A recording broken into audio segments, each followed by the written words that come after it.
Hey everyone, so we're back today with the malicious code and application attack series, and today's topic is going to be Trojans and ransomware. A Trojan horse is a malicious application that disguises itself as legitimate software to trick the user into installing it, and they vary in function. Some might destroy data, while others might manipulate system behavior. One of the common types of Trojan is rogue antivirus software, and once it's installed on your system, it can essentially steal your personal data, or it could even trick you into paying for an upgrade. Another type is remote access Trojan, also known as RAT, and the purpose of this is to create a backdoor in the system so that that malicious actor can access and remote into that system at any time.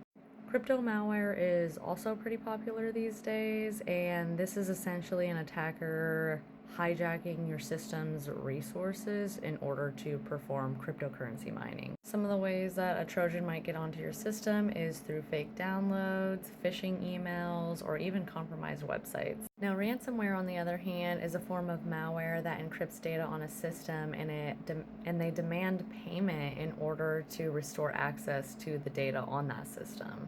After the system's infected, the malware uses an encryption key to lock those critical files on the system, and that encryption key is known only to the attacker.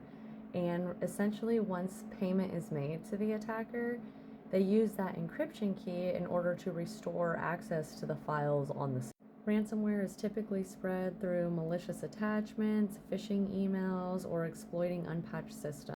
Now, if you've been in IT for a while, or you just know your history, you may be familiar with one of the most well-known ransomware attacks to this day, which is the WannaCry ransomware attack of 2017. Now, there's a few things that made this ransomware attack so dangerous, and it wasn't just the encryption part of it. The virus leveraged the Eternal Blue exploit, which was essentially a vulnerability in Windows SMB protocol at the time.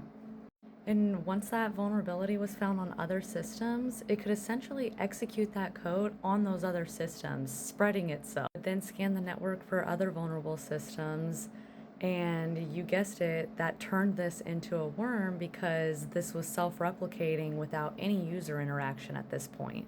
What stopped the WannaCry exploit was essentially a built-in kill switch.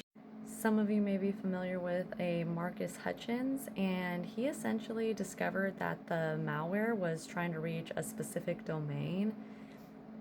If the domain responded, the malware would stop spreading.